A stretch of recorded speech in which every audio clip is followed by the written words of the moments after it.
What if the person sleeping right next to you wasn't really human? Imagine moving into a new home, a fresh start, a place of peace, only to realize that the walls, the air, and even the people you trust the most are hiding a hunger that refuses to die. This isn't just a ghost story. It's a nightmare about identity, sacrifice, and a mirror that doesn't just reflect your face, it steals it. This is the story of Sukma.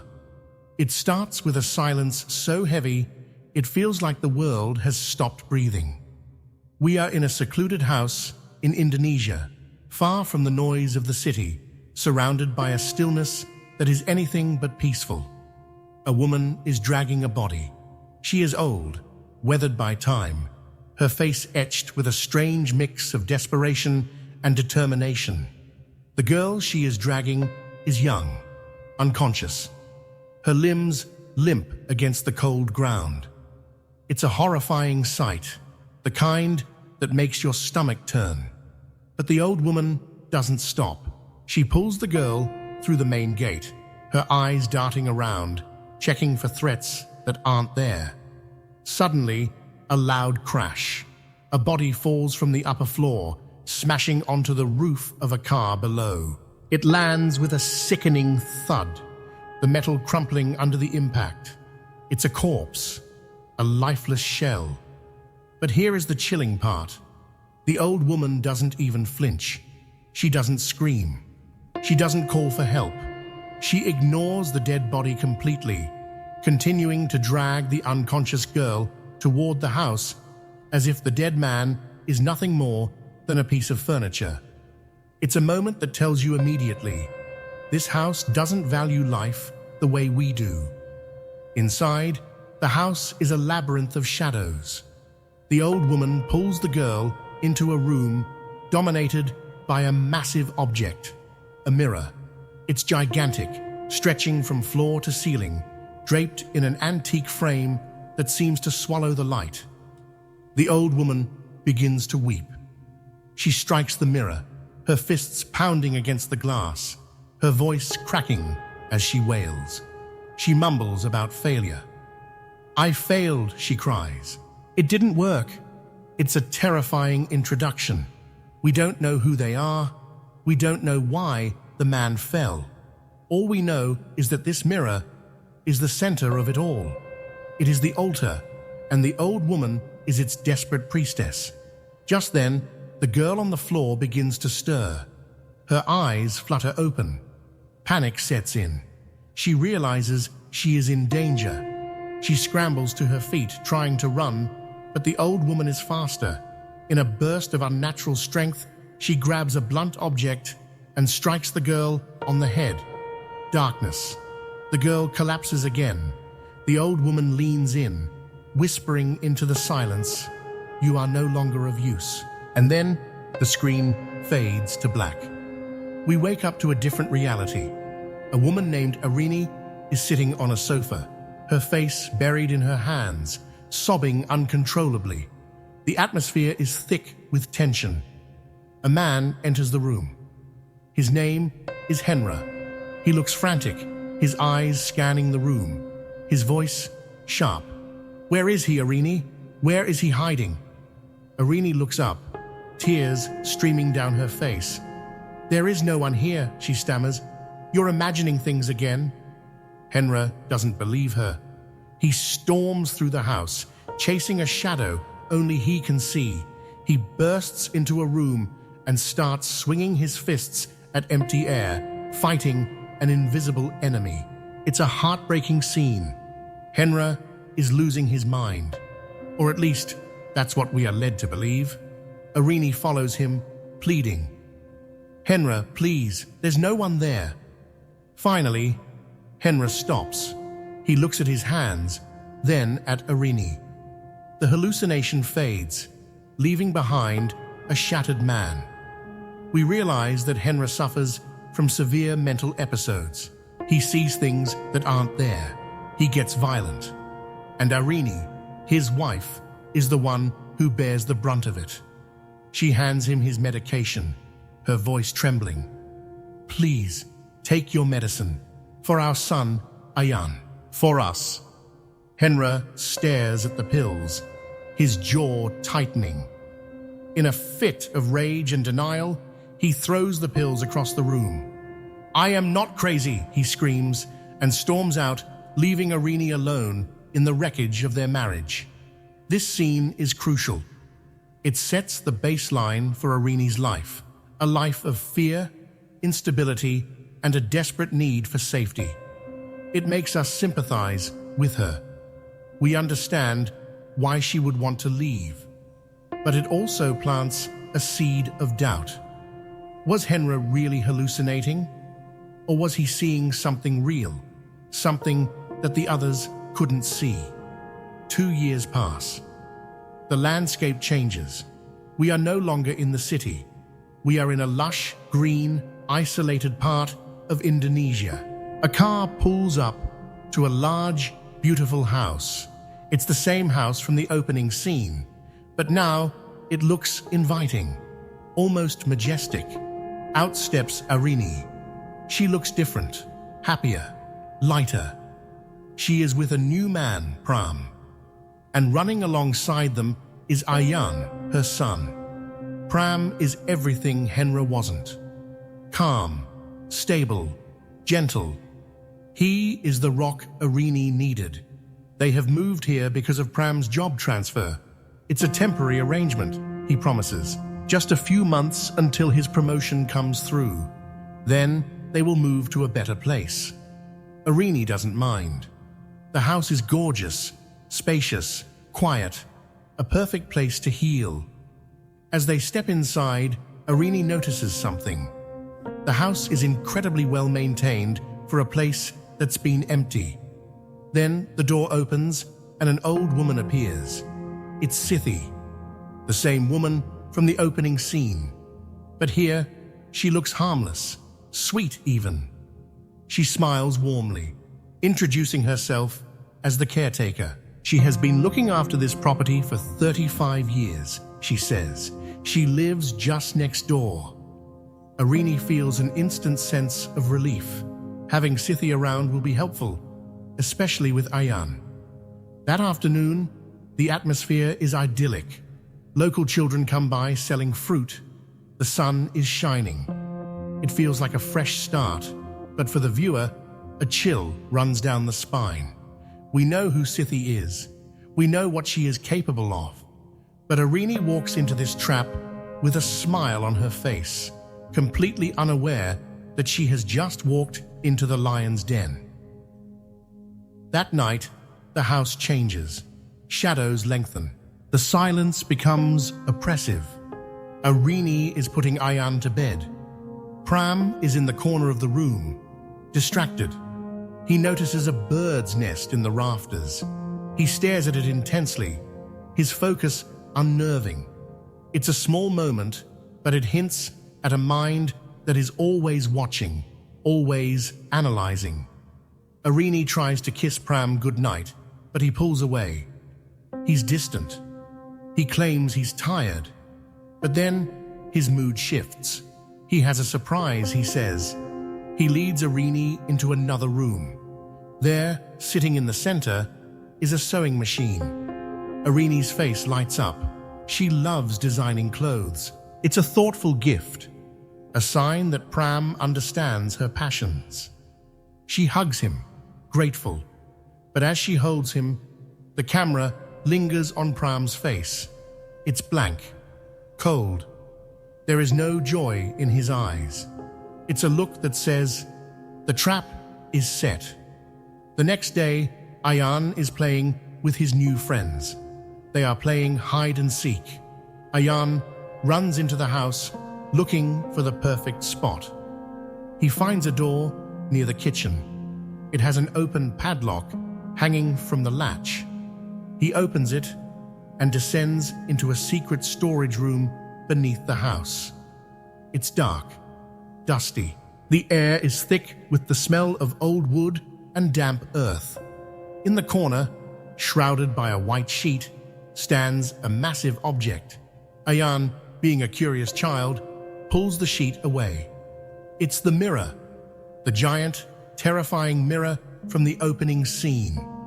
Ayan stares at his reflection. He makes a face, playing around. But then he hears a sound, a knock, coming from inside the mirror. He freezes. He leans closer. Suddenly, the mirror shakes violently. Then, his own reflection changes. It's not mimicking him anymore. It's staring at him with malice.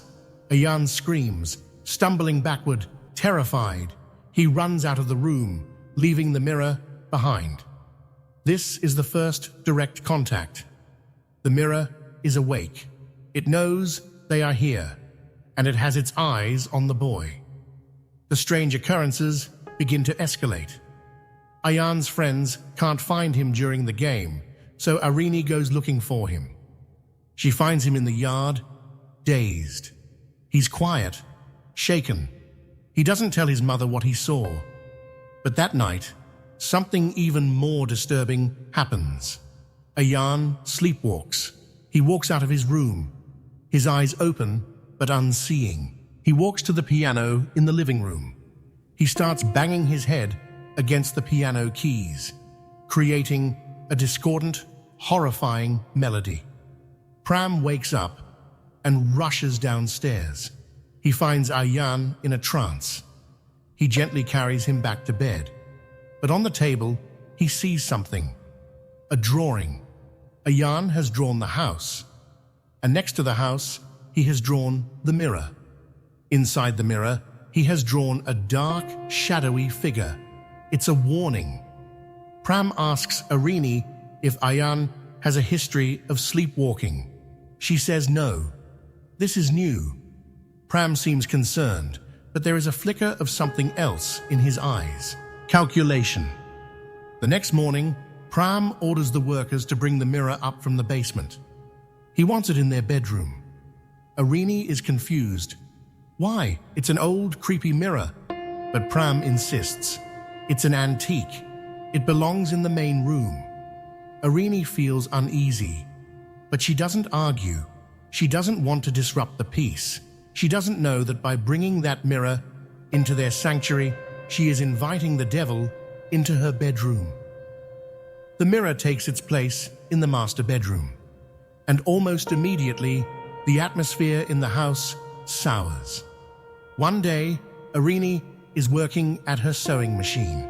Ayan is drawing. Suddenly, the doorbell rings. It's Henra. Arini's blood runs cold. Her ex-husband, the man who terrified her for years, is standing on her doorstep. He looks better than before. Cleaner, calmer. He says he misses Ayan. He wants to see his son. Arini wants to refuse. She wants to protect her new life.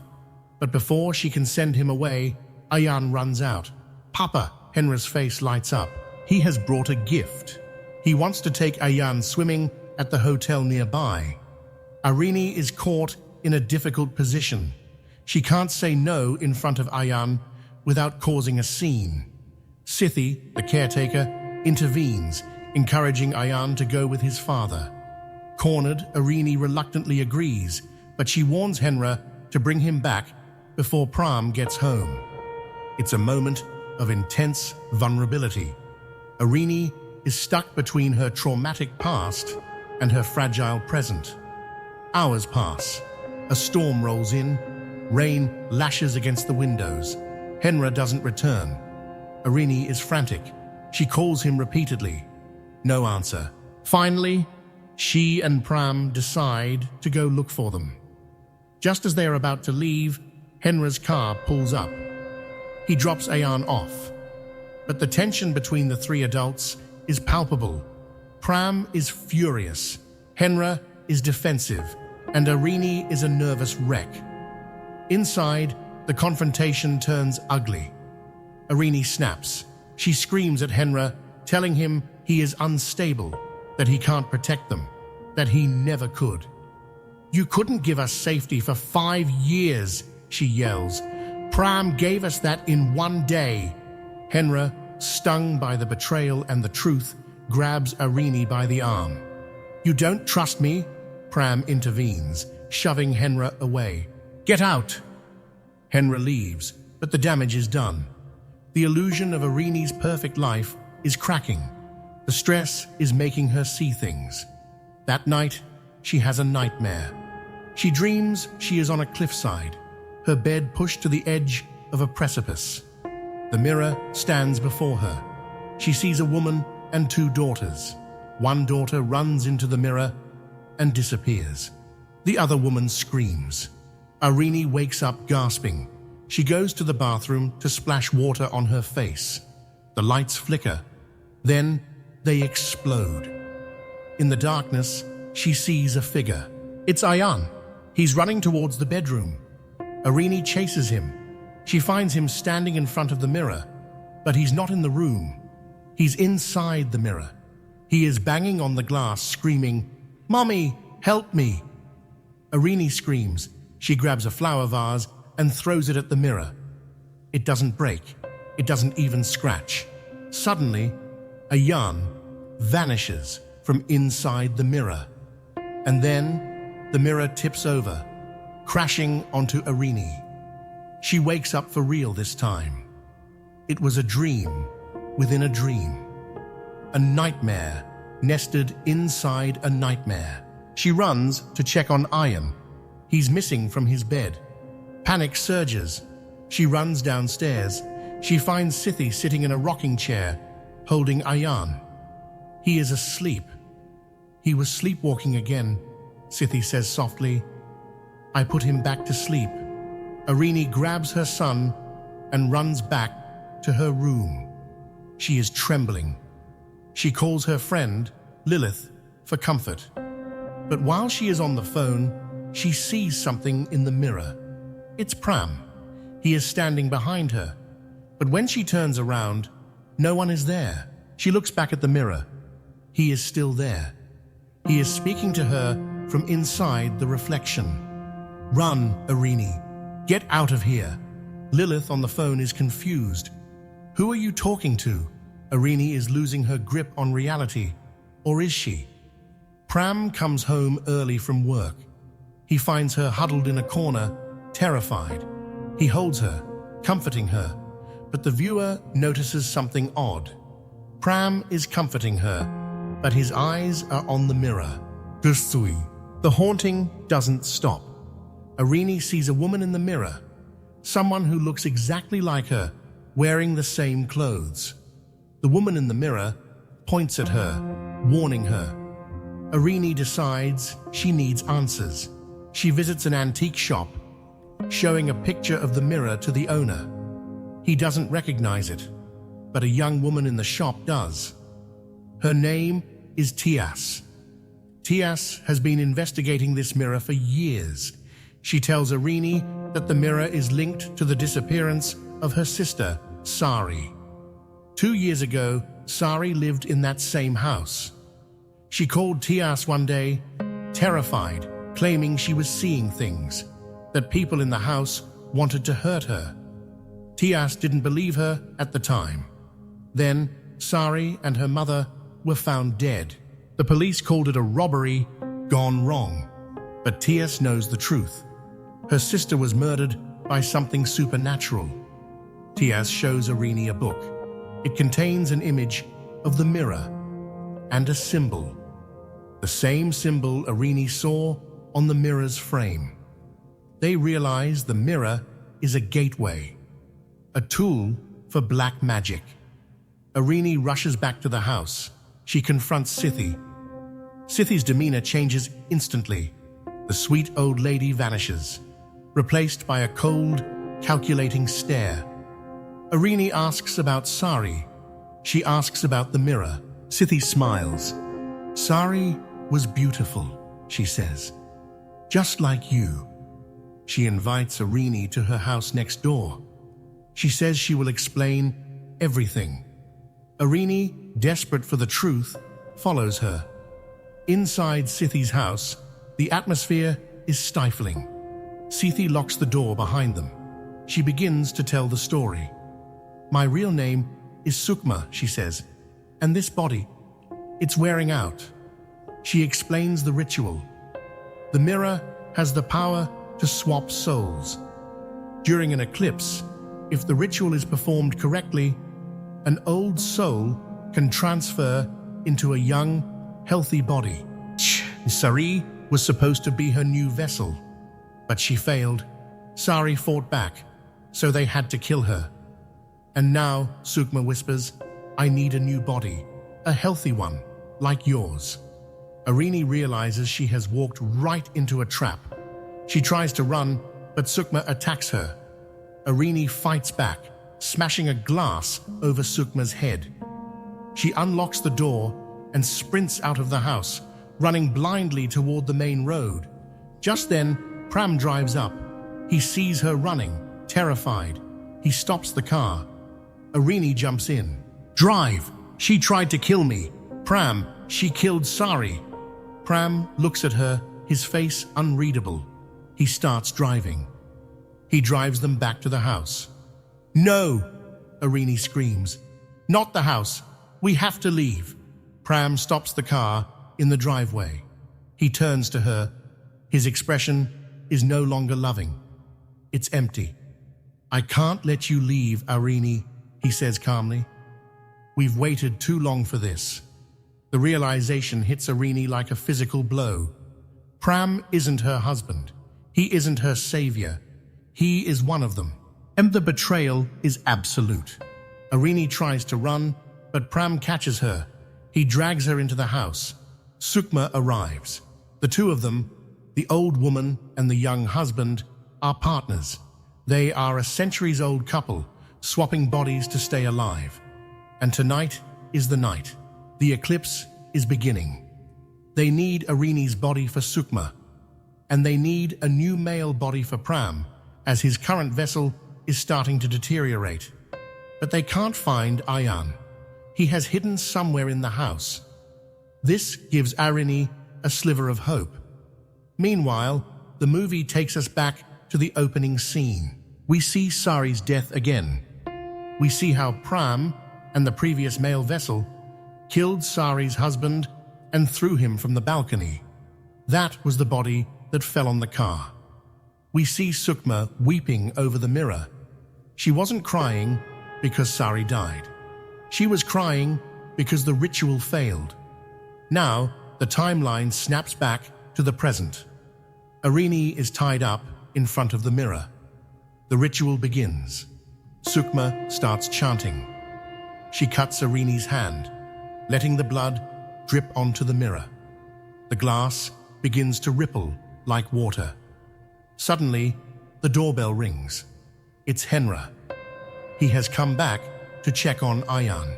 Pram goes to answer it. He tries to get rid of Henra, but Henra forces his way inside.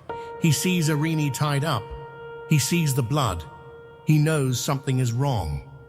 He looks at the mirror, and for the first time, the mirror shows the truth to someone else. Henra sees Pram's reflection, but it's not Pram. It's a rotting, skeletal old man. Henra attacks. He fights Pram, but Pram has supernatural strength. He overpowers Henra and knocks him unconscious. Sukma is getting impatient. Kill him. We need his body for you, she screams at Pram.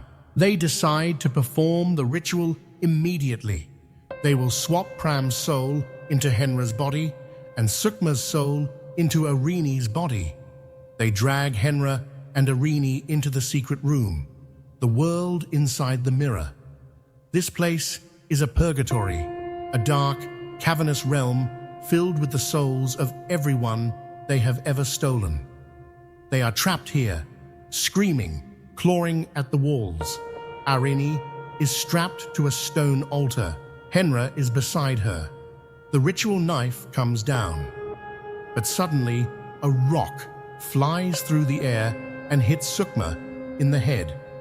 It's Ayan. He has followed them into the mirror world. He has a slingshot. The distraction is enough. Henra wakes up. He breaks free of his restraints. He lunges at Pram. They fight, tumbling into the abyss of lost souls. Sukma recovers and goes for Ayan. Arini, seeing her son in danger, rips her hands free from the ropes, tearing her skin in the process. She tackles Sukma. "Run, Ayan! Run through the mirror!" Ayan hesitates. "Not without you." Henra is fighting Pram off the edge of a cliff. He looks at Arini. He knows what he has to do. "Go," he screams. "Get him out. I'll hold them off." It's a moment of redemption for Henra. The man who was called crazy, the man who was pushed out of his family, is the one who saves them. He isn't fighting a hallucination this time. He is fighting a monster. Arini grabs Ayan and runs toward the mirror surface. She dives through, tumbling back into the real world. She looks back. The mirror surface is rippling. Henra is trying to follow, but Pram grabs him. They struggle.